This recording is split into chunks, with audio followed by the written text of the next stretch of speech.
Bienvenidos a En Contexto, soy David Pacman.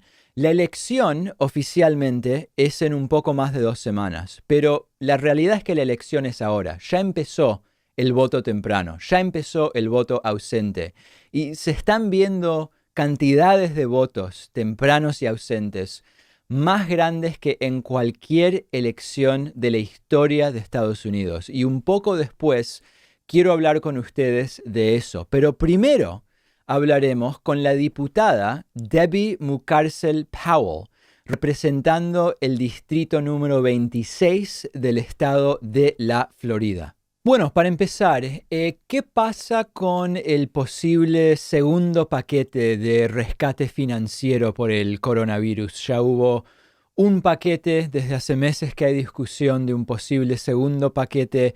¿Va a pasar? ¿No va a pasar? Si pasa, ¿cuándo sería? ¿Podría ser antes de la elección? ¿En el periodo intermedio? ¿Después del 20 de enero? ¿Cómo lo ve? Mira, nosotros hemos estado desde mayo tratando de negociar con los republicanos en el Senado y con la administración y desafortunadamente el Senado dio la espalda a miles y miles y miles de familias aquí en el estado de la Florida y en mi distrito. La presidenta de la Cámara, Nancy Pelosi, ha estado negociando con el secretario del Tesoro, Mnuchin. Ellos pudieron llegar a un acuerdo en marzo cuando pasamos la ley de CARES. Pero lo que hemos visto es que Mark Meadows, que él es el jefe de gabinete de la administración de Trump, ha estado bloqueando cualquier tipo de negociación. Los republicanos en este momento, David, no están de acuerdo en qué tipo de paquete quieren presentar a la Cámara. Nosotros pasamos otro paquete hace un par de semanas que incluye ese pago, otro pago directo para las familias de $1,200. Extiende el beneficio de desempleo de $600 hasta enero del 2021. Nosotros seguimos en la mitad de una pandemia y yo he estado hablando con familias aquí que tienen muchísimo miedo que van a perder su hogar porque no tienen cómo pagar su renta. Entonces, el paquete que nosotros estamos negociando incluye de nuestra parte esa asistencia para pagar su renta, para pagar las hipotecas de las familias que necesitan esa asistencia y también para las personas que son dueñas de estos sitios donde las personas no pueden pagar su renta. Los republicanos lo que quieren hacer en este momento es dar un recorte de impuestos a compañías grandes. Eso es lo que está incluido en el paquete. Por eso nosotros seguimos negociando. Yo nunca pierdo mi optimismo, David, de que vamos a llegar a un acuerdo, porque yo tengo mucha fe en cómo la presidenta de la Cámara ha estado negociando también otros paquetes, incluyendo el que pasamos en marzo. Pero lo que tenemos que hacer es poner presión en el Senado y decirles ellos tienen que ayudar a las familias. Seguimos en esta pandemia y la recesión económica va a continuar y se va a poner peor si no enviamos un paquete de asistencia económico en este momento a tantas familias que lo necesitan y a los pequeños negocios también. ¿Y esta demora es una demora política, legal, logística? Vimos esta entrevista en CNN el fin de semana pasado con Nancy Pelosi, entrevistada por Wolf Blitzer, y me dejó por lo menos un poco con la impresión de que hay consideraciones políticas de los dos lados y también otras consideraciones. ¿Cómo ve ese tema? Nosotros, si tú ves el récord de los proyectos que nosotros hemos pasado, David, nosotros comenzamos inmediatamente en marzo para enviar asistencia. Pasamos un paquete en marzo, sabiendo que no iba a ser suficiente porque nosotros nos comunicamos con todos los expertos de salud pública. Inmediatamente continuamos a trabajar para enviar otro paquete al Senado en mayo. Esto es meses antes de las elecciones. Nosotros no estábamos pensando en qué va a pasar en noviembre. Nosotros estábamos pensando en qué está pasando hoy en este país. Necesitamos una estrategia nacional para poder controlar la propagación del COVID.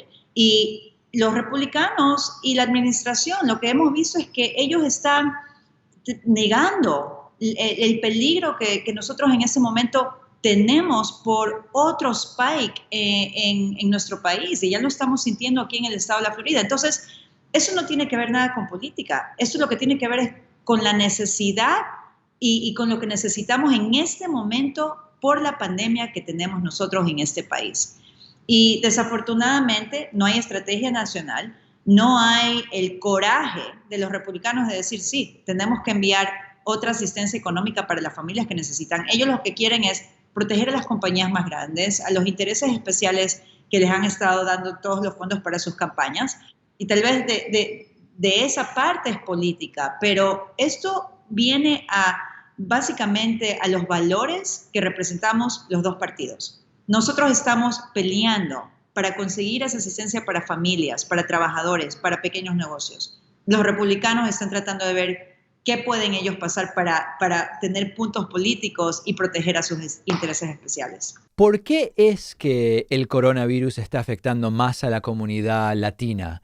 ¿De qué maneras? Es una parte importante de la pregunta, pero al mismo tiempo es por cuestiones de finanzas, es por cuestiones de salud en particular de la población latina, una combinación de las dos cosas, otras cosas. Bueno, hay varias razones y mira, tienes toda la razón, David. Aquí en el estado de la Florida nosotros somos 25% de la población del estado de la Florida, pero somos ahora el 44% de los casos de coronavirus. En mi distrito yo represento un distrito que la mayoría son hispanos. Casi el 70% de las personas que viven en mi distrito son personas hispanas. Y hay dos razones, básicamente. Una de ellas es que tenemos condiciones preexistentes como diabetes, como hipertensión. Entonces el virus nos afecta mucho más. La mortalidad para los hispanos es mucho más alta, desafortunadamente. Pero también somos los trabajadores esenciales. En mi distrito y en todo el país, los hispanos han sido las personas que nunca dejaron de trabajar. Son las personas que han estado trabajando en las granjas, aquí en el sur del condado de Miami-Dade. Las personas que han tenido que ser, son los enfermeros que han estado cuidando de personas enfermas en los hospitales. Son los que conducen el transporte y las vías públicas aquí, que no tuvieron la protección personal necesaria. Entonces, tenemos que proteger a las comunidades más vulnerables. Y ahora sabemos, por los datos científicos, que la comunidad hispana es una de las comunidades más vulnerables para el COVID. Por eso yo en el Congreso introduje un proyecto de ley que iría a estas comunidades que han sido más afectadas para expandir no solamente las pruebas de COVID, pero para también tener la infraestructura, que una vez que tengamos esas vacunas aprobadas, lleguen directamente a las comunidades más vulnerables, que son las comunidades hispanas. Claro, mencionó las vacunas. Se considera que cuando esté disponible la vacuna, primero sería para los trabajadores médicos en situaciones médicas, hospitales y semejante situación.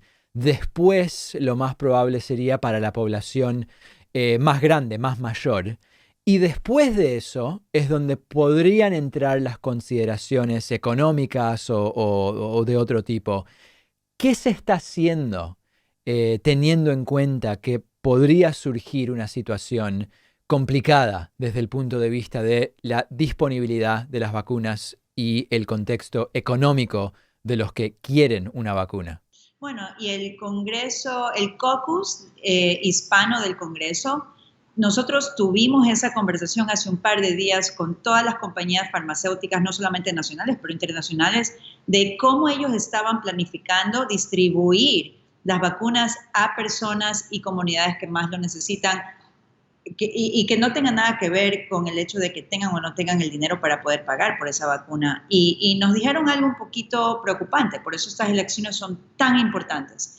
Ellos han hecho un contrato con el gobierno de los Estados Unidos, con la administración de la Casa Blanca. Una vez que tengan la vacuna, ellos producen un cierto número de vacunas, se los da a la administración y la administración decide cómo distribuir esas vacunas. Yo te digo una cosa, David, el caucus hispano está muy alerta con lo que está sucediendo y nosotros en este momento estamos trabajando con las farmacéuticas y vamos a estar encima de la administración, mientras la administración siga ahí, de Donald Trump, para asegurarnos de que esas vacunas lleguen a nuestras comunidades. Muy, muy importante, muy importante. Hacemos una breve pausa, seguimos con la diputada Debbie Mucarsel Powell de la Florida en momentos. Seguimos nuestra conversación con la diputada Debbie Mucarsel Powell del Distrito 26 del estado de la Florida.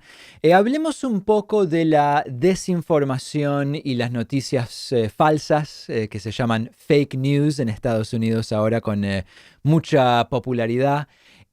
Hay una cantidad increíble, francamente, de desinformación y de noticias falsas dirigidas específicamente a los votantes hispanos en Estados Unidos. ¿Qué está pasando y por qué? Sí, David, nosotros tuvimos todos los datos y la evidencia de que Rusia interfirió en las elecciones en el 2016. Yo soy parte del comité judicial en el Congreso, tuvimos varias audiencias donde el FBI confirmó eso y también nos dieron información que estaban viendo interferencia una vez más.